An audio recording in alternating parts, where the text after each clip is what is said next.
তোরা রাজাকার, তোরা আল থামস, তোরা আল বদর। মাননীয় স্পিকার, আমি একজন মুক্তিযোদ্ধা, আমি 71 দেখেছি। মাননীয় স্পিকার, বর্ডারে যুদ্ধ করেছি, বিলোনিয়া সীমান্তে। আজকে যারা গণতন্ত্রের সবক দিতে চায়, যারা 71কে 24-এর সাথে সম্পৃক্ত করতে চায়, খাটো করে দেখতে চায়, মাননীয় স্পিকার একটি কথাই বলতে চাই, ভালোভাবে আচরণ করে যাচ্ছি। বদ্ধতার সাথে দেশের বৃহত্তর স্বার্থে আমাদের নেতা জনাব তারেক রহমান ঐক্যের ডাক দিয়েছেন। বিদ্যুতের সমস্যার সমাধানে সর্বদলীয় এই সংসদ থেকে কমিটি করেছেন। মাননীয় স্পিকার, বেশি বাড়াবাড়ি না করার জন্য অনুরোধ করব। কি বুঝলেন ভাই? অনলি যেটাই চাই।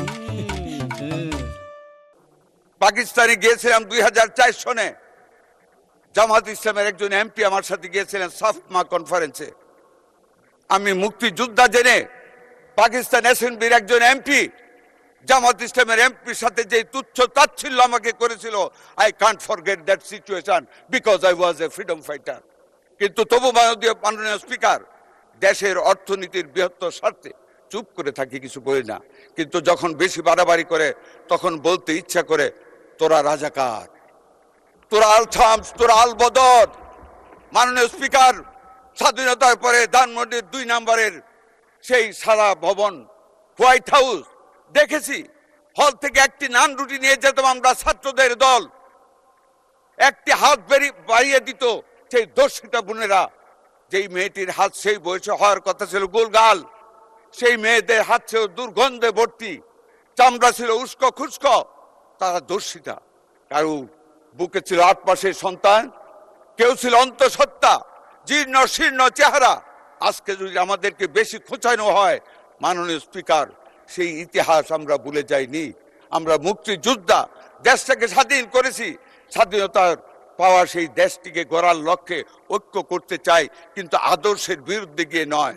আমাদের সমঝোতা, এটা দেশের উন্নয়নের স্বার্থের সমঝোতা, আদর্শের সমঝোতা নয়।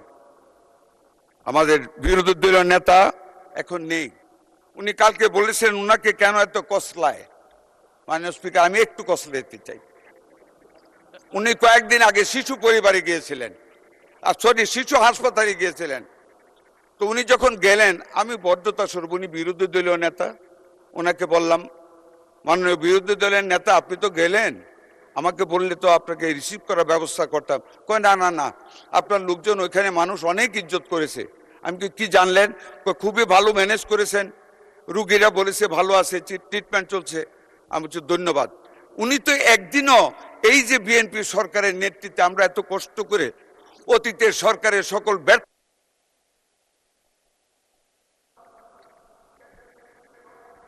জি,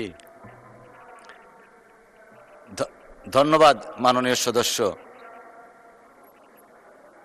করবেন, অসংখ্য ধন্যবাদ। বসেন দয়া করে। ধন্যবাদ।